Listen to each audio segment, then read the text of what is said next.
In 2004, an elderly man wanted to withdraw some money from an ATM.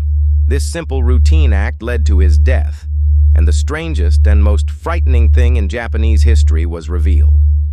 On February 17, 2004, at Jusco Mall in Japan, a fistfight broke out between an elderly man and a young, thin woman with her son tied to her chest.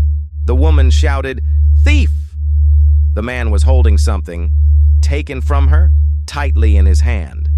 3 male shoppers quickly intervened, pulled the man away from the woman, and tried to open his hand to retrieve what he had taken and return it to her. However, he held it tightly and would not let go. Fortunately, there were 2 police officers nearby and informed them of what was happening. The officers grabbed the man, handcuffed him, and threw him to the ground, even though he kept shouting that he hadn't done anything wrong. While they were doing this, they searched for the woman, but she simply disappeared and hadn't even given them a statement. They concluded that since she was gone, she must be fine, and that everything was fine on her part. The officers continued to throw the man to the ground for 20 minutes. When he tried to get up, they forced him to lie down. One witness said that one of the officers was so violent with the elderly man that he squeezed him so hard that his glasses broke. The elderly man began to cry and moan terrifyingly. The man then began vomiting and lost consciousness. Despite this, the 25-year-old officer refused to get up from him or even remove his handcuffs.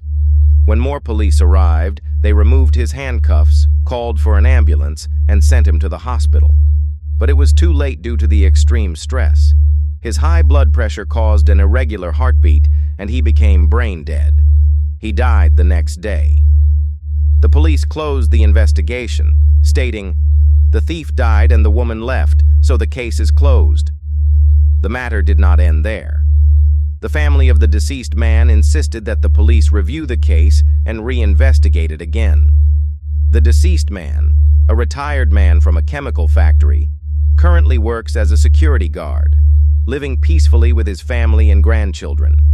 His home is 1 kilometer from Jusco Mall. The police initially refused, but after much insistence, they agreed to examine the surveillance cameras at the ATM. What they discovered was terrifying.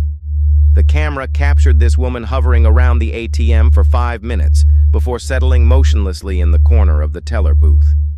As Mr. A took his money and was about to leave, she walked in front of him and bumped into his shoulder, pretending she didn't see him. Quickly, she reached into his chest pocket to grab his wallet containing his money and ATM cards. The man grabbed his money and ATM cards so tightly they broke that he wouldn't let her take them. When she realized she couldn't take the money, she screamed, "Thief!" 3 people nearby saw the scene and apprehended the man. The police then realized she was the attacker, not the man who died. At some point during the man's arrest, the woman disappeared into the crowd.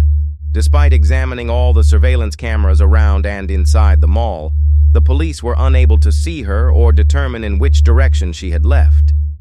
She looked like a ghost, and even those present were unable to recognize her features. Everyone looked at Mr. A with disgust, believing he was the thief. After reviewing all the surveillance cameras for hours, the police finally saw a single frame of video of the woman looking at the camera for just a second, which revealed her face. Her face was so terrifying to the police that they refused to share the image with the public until a year later, in 2005, after a desperate search and desperate attempt to find her. This was for fear that people would panic and refuse to return to Jusco and shop. Her face appeared inhuman, devoid of emotions or even human features. She was not wearing a mask. Her hair was brown. The public described her as simply a ghost. She was dressed in black, and although she touched the man's credit cards, she left no fingerprints behind. All she ever said was "thief," and she didn't say anything else to anyone. The family of the deceased man later filed a complaint with the court due to his mistreatment and received a settlement in 2011. Unfortunately, the police didn't acquit the man until 2011, 7 years after the case began. This is considered a great achievement for the Japanese. To this day, the woman has never been identified, and even the police have made no real effort to track her down, other than posting this note of her in a few places. This is one of the most famous cases in Japan and is known as the Jusco Phantom.